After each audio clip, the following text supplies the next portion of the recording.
Nah, ini adalah halaman Prabayaksa dan yang sebelah selatan itu adalah ruang Prabayaksa. Ruang Prabayaksa ini di mana Sultan mengadakan upacara adat tradisi keagamaan Islam, juga Sultan mengadakan kegiatan tentunya masih terkait dengan keagamaan Islam. Seperti hari ini ada manakib yang dilakukan setiap 1 bulan sekali di minggu terakhir, ya. Ini jamaahnya lumayan, ada dari hampir sewilayah Jawa Barat. Jawa Barat ya. Ya. Di Prabayaksa ini ada apa aja, Pak? Ada gamelan, kami punya koleksi gamelan laras dengung, pelok, dan slendro.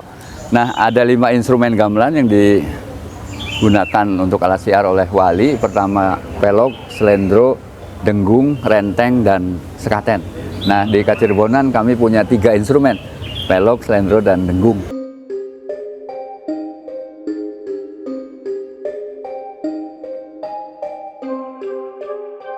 Kita lihat apa aja yang ada di Prabayaksa di samping gamelan.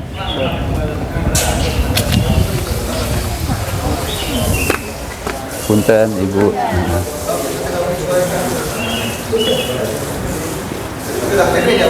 Ya. Jadi ini sebelah kiri saya ada bentuknya seperti kurungan ayam, namun ini bukan kurungan ayam, tapi kurungan ini difungsikan sebagai properti untuk upacara adat mudun lemah atau turun tanah. Nah, turun tanah ini diperuntukkan untuk bayi yang baru lahir, bukan bayi lahir, bayi usia 7 atau 8 bulan, sebagai doa yang baik kepada keturunannya. Kalau sudah ada di dalam kurungan itu, biasanya bayi disuruh memilih yang ada di bokor. Ada padi, ada pensil, ada kertas, ada uang, ada emas. Kalau bayi pilih padi, emas, dan uang, harapannya tidak kurang sandang dan pangan. Kalau pilih pensil atau buku, harapannya menjadi seorang cendekiawan. Artinya doa yang baik dari orang tua kepada keturunan. Nah, ini untuk khusus putra raja. Kalau kurungan yang di sini, ini untuk khusus putra raja. Tapi masyarakat umum itu boleh melakukan, dan biasanya yang saya tahu hanya untuk putra pertama atau putri pertama saja.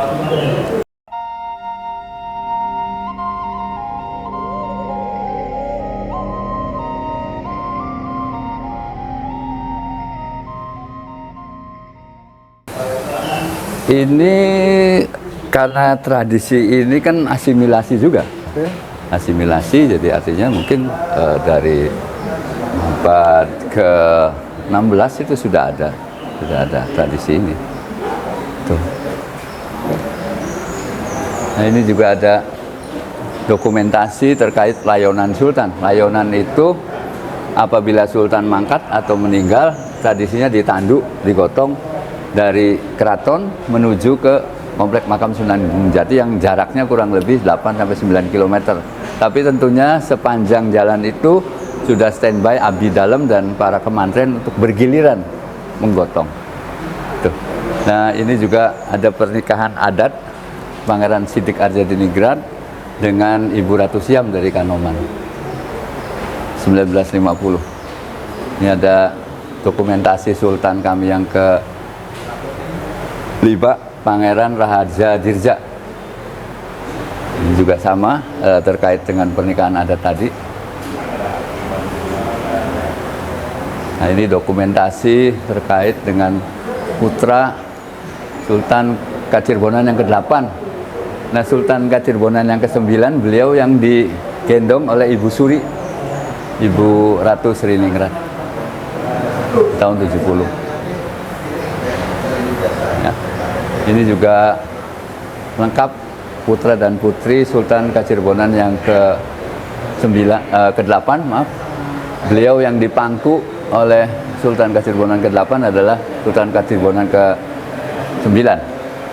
Ini ada dokumentasi sultan-sultan yang pernah bertahta. Dari beliau Pangeran Siddik Arjadiningrat, Sultan Kacirbonan ke-6. Ya. Dan ini Pangeran Harkat Natadiningrat, Sultan Kacirbonan ke-7. Nah, ini Pangeran Muhammad Mulyono Amir Natadiningrat, Sultan Kacirbonan ke-8. Ini Ini yang ke-9, Pangeran Raja Abdul Ghani Natadiningrat Sarjana Ekonomi. Gamelan Pelok, Slendro, dan Dengung yang sebelah sana.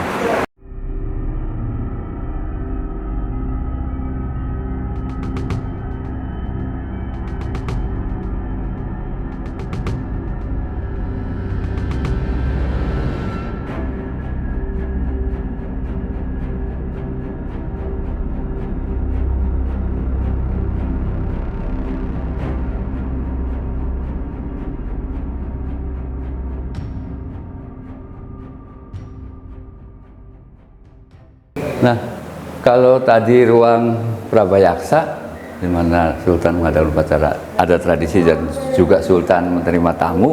Kalau ini adalah ruang sketeng. Sketeng itu penghubung Prabayaksa dan Dalam Arum. Kalau Dalam Arum itu ruang di mana Sultan dan keluarganya tinggal.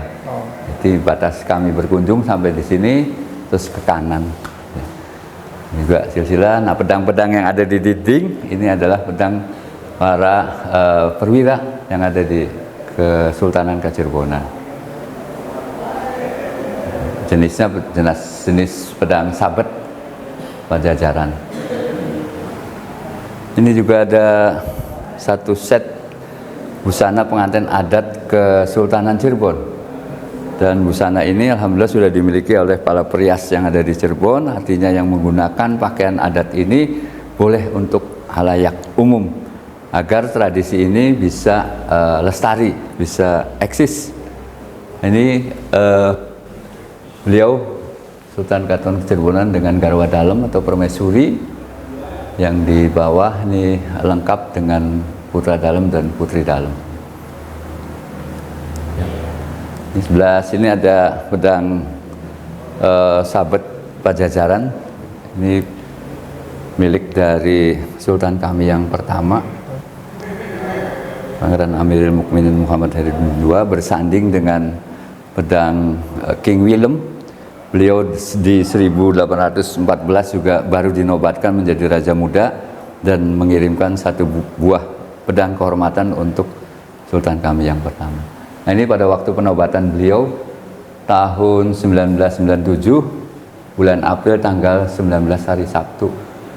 Pada waktu beliau dinobatkan bertepatan dengan Festival Keraton Nusantara yang kedua, maka hadir seluruh raja dan sultan se-Nusantara menyaksikan penobatannya beliau. Nah, kalau ini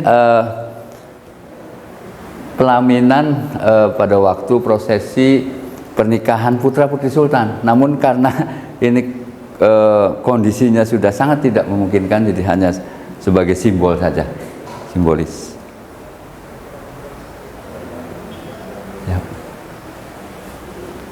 Nah, seperti yang tadi saya sampaikan, di Keraton Kacirbonan punya 3 gamelan pusaka, yang ini adalah salah satunya gamelan Dengung. Dengung ini adalah gamelan yang dibuat di abad ke-16, usianya kurang lebih 400 tahun. Dan tradisi membunyikan gamelan ini tiap tanggal 1 Muharram. Bertepatan di mana 1 Muharram ini adalah lahirnya kota Cirebon. Jadi sore setelah pada sholat asar, paginya kami cuci dulu, kami bersihkan. Sore setelah pada sholat asar kami bunyikan. Konon gamelan ini difungsikan untuk mendatangkan hujan. Ya, tentunya atas izin Allah Subhanahu Wa Taala. Insya Allah hujan akan datang, karena pada waktu era itu Cirebon, Ciayu, Majakuning itu kan agraris, bercocok tanam. Apabila kemarau panjang, maka para penggarap sawahnya menghadap ke Sultan untuk memohon gamelan ini dibunyikan. Tapi itu tadi, kami doa bersama, melakukan sholat istisqa, dan insya Allah hujan itu akan turun. Dan kami juga punya 2 koleksi kotak wayang yang isinya wayang kulit ini. Kalau yang sebelah kanan saya ini adalah wayang Anggon. Wayang Anggon, yang sebelah kiri saya adalah wayang Jimat. Dan 2 kotak wayang ini masih kami maintenance, masih kami rawat. Setiap 1 kliwon sekali wayang ini dikeluarkan dari kotaknya. Ya. Perbedaannya apa antara wayang Jimat sama wayang? Bedanya kalau wayang Jimat itu masternya di wayang jimat. Kalau anggon itu lebih ke anggon itu yang dipakai. Pakai untuk pegadaian. Minimal 1 tahun sekali tiap malam 1 Muharram atau malam 1 Suro wayang ini dimainkan. Namun tahun 2000 wayang ini sudah dipensiunkan karena kondisi yang sudah tidak memungkinkan. Jadi kita menggunakan kotak wayang dari luar. Oke. Nah, ini juga ada batu pipisan, Mas. Batu pipisan itu sekarang fungsinya seperti cobek untuk membuat bumbu, membuat goreh, membuat jamu. Kami gunakan alat ini. Dan alat ini masih kami fungsikan setiap ada upacara adat tradisi, kami gunakan alat ini. Nah, ini sisa bumbunya masih ada nempel. Oh ya. Ya, yang terbarukan kemarin bulan September digunakan untuk panjang jimat. Itu membuat bumbunya. Usianya berapa tahun? Kalau koleksi yang saya tahu itu sebelum keraton itu berdiri, koleksi udah ada.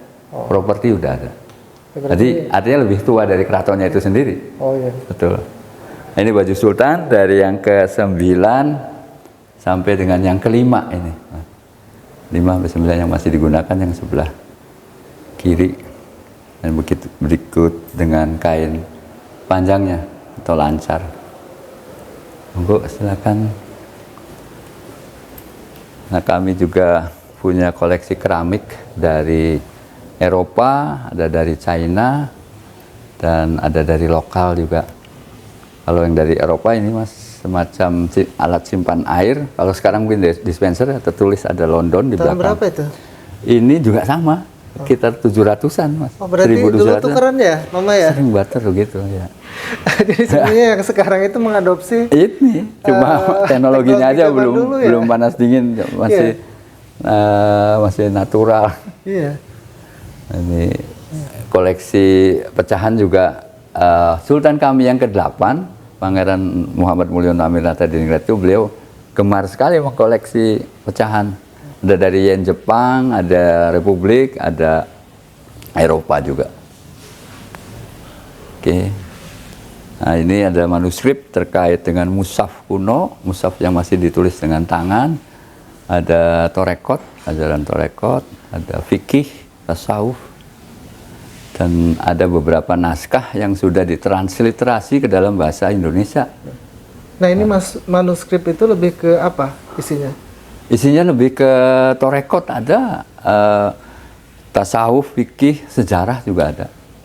Lebih ke sana karena leluhur kami itu Pangeran Wangsakerta itu kan sangat gemar menulis ya, artinya termasuk sastrawan, dia ahli sejarah juga. Itu.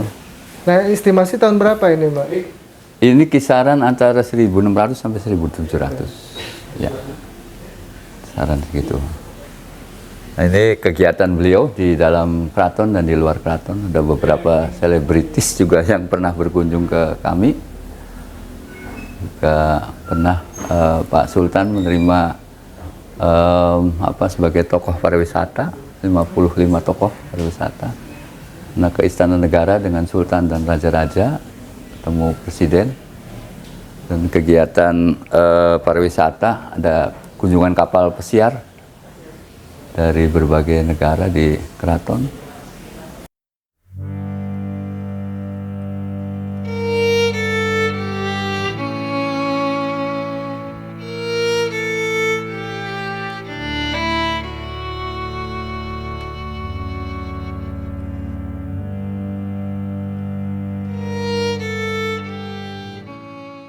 Nah, ini ada beberapa besluit. Besluit itu semacam perjanjian ya. Perjanjian antara Belanda dengan kami terkait dengan penghapusan gelar sultan di 1681 berapa itu.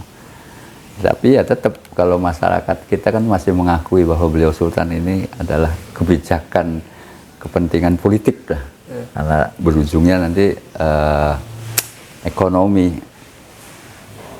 Juga sama manuskrip terkait dengan torekot. Rabot.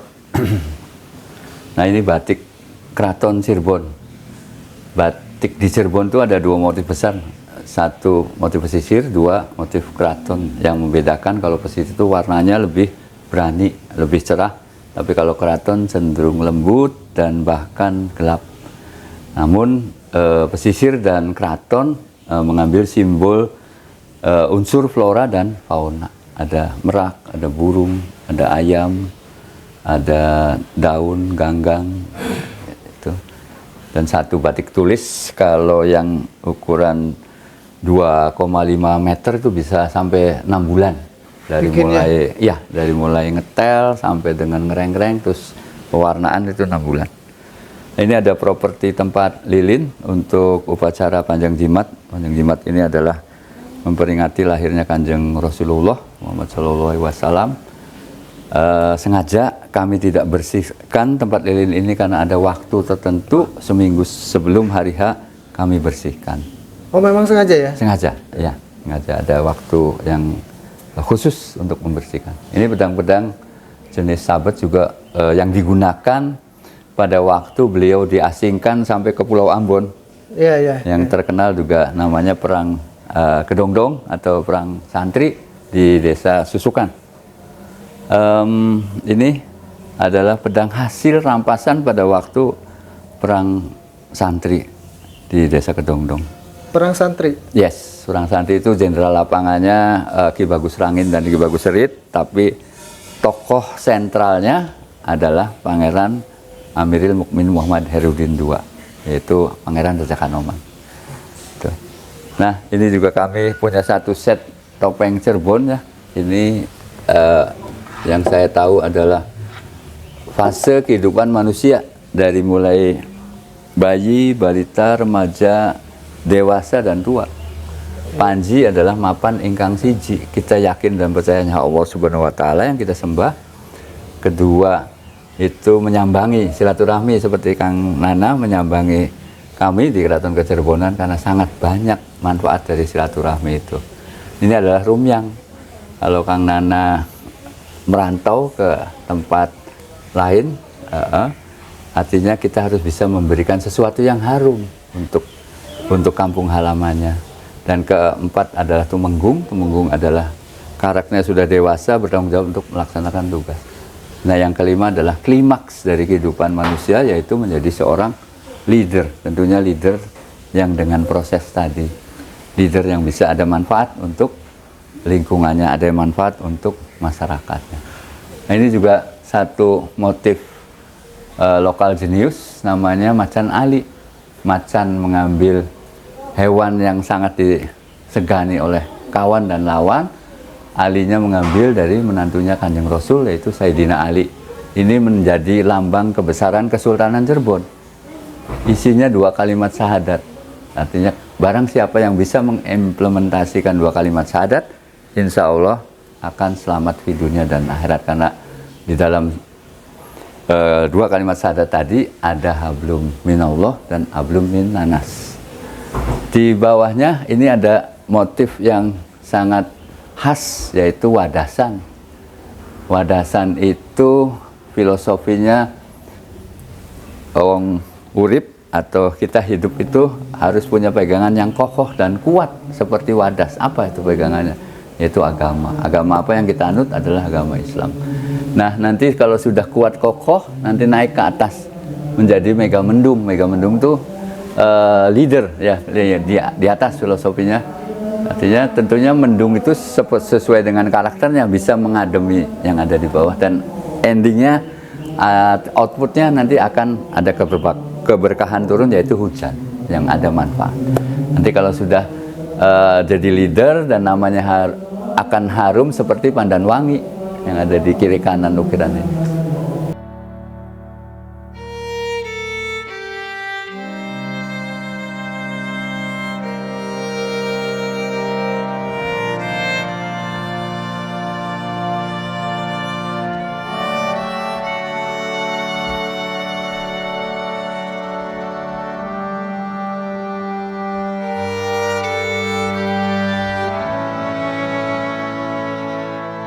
Ini adalah bagian dari kampung wisata Kacirbonan, dan ini ada pohon tanjung yang sangat tua. Pohon ini ditanam pada 1797 bersamaan dengan pembangunan Langgar Keramat Tirta Sumirat. Ini adalah satu konsep Kanjeng Rasul di mana membuka Pedukuhan itu tempat ibadah dulu yang dibangun. Baru 9 tahun kemudian keraton dibangun atau sebagai tempat tinggalnya. Oke. Siap. Di sini juga ada rumah kepatihan, Mas. Rumah kepatihan itu dibangun sama dengan keraton di 1808. Masih ada yang tinggal dan sekarang difungsikan sebagai rumah adat atau rumah budaya, dan ada kegiatan budaya di situ untuk belajar mendalang, memainkan gamelan dan juga menari. Nah, ini ada rumah kepatihan.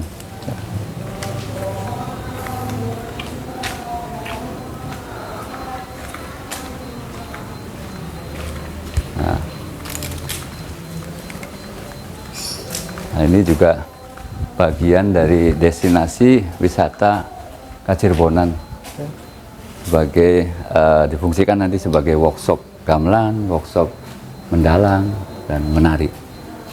Kita terbalik nanti masuk dari lorong menuju ke Kaputren dan Pringgawati.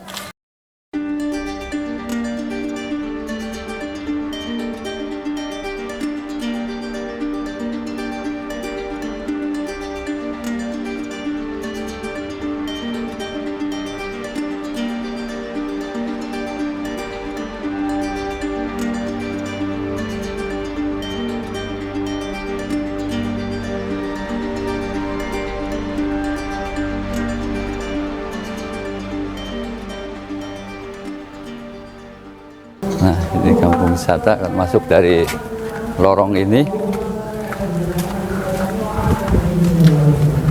Lorong ini yang akan menghubungkan Langgar Keramat Tirta Sumirat sampai dengan ke Kaputren ya. Ada halaman juga di belakang keraton. Ada 2 bangunan yang lama, yaitu Kaputren dan Pringgawati. Ini sebelah ini ada dapur jimat. Dapur jimat ini difungsikan untuk memasak apabila ada upacara adat tradisi keagamaan Islam. Seperti muludan, membuat nasi jimatnya juga di sini. Berarti cuma sekali ya dibuka ya? Yap. Nah, di sampingnya ada gedung ijo. Gedung ijo ini tempat menyimpan properti dapur untuk memasak apabila ada upacara adat tradisi. Gedung hijau? Gedung ijo. Oke. Nah, di sini ada Museum Mama Ucup. Next ke depan menjadi museum koleksi beliau, karena beliau adalah seorang tokoh budayawan Cirebon yang menduplikasi Pedati Gede Pekalongan, membuat kereta Nagapaksi yang ada di Museum Gesan Ulun, membuat patung topeng yang ada di Jalan Kebumen, terus membuat nama jalan tapi di bawahnya ada Carakan Cirebon. Insya Allah ini juga akan bisa mengedukasi generasi penerus bahwa beliau juga salah seorang pakar ukir, pakar dalang, pakar tari, pakar seni lukis kaca, dan beliau juga mendapat satu penghargaan dari era itu, Pak Gubernurnya Pak R. Nuryana, Gubernur Jawa Barat. Nah, ini adalah halaman keraton belakang. Yang sebelah timur itu ada Kaputren. Nah, Kaputren ini dulu tempat tinggal Putri Sultan. Ya, sekarang difungsikan sebagai tempat belajar tari atau sanggar. Nah, kalau yang sebelah selatan, sebelah kidul itu rumah leluhur. Rumah leluhur itu dulu adalah Pringgawati, tempat tinggalnya Sultan dan Permaisuri di situ. Di sini ya? Oke, yap. Oke.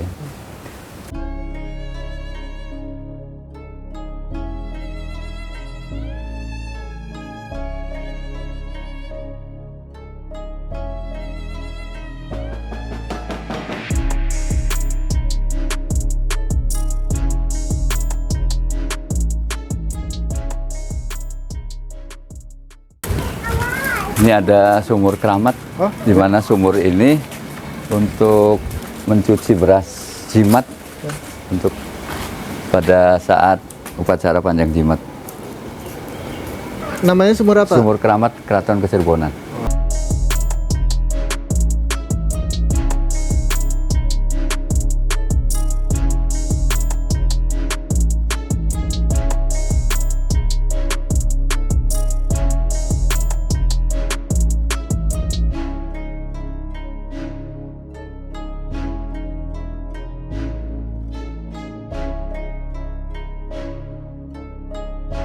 Kalau Keraton Kacirebonan ini dibuka setiap hari apa ya, Pak? Dibuka tiap hari mulai dari jam 8 sampai dengan jam 17. Tiap hari dibuka. Jadi siapapun bisa berkunjung ke sini ya? Siap, setiap hari siapapun bisa berkunjung. Oke.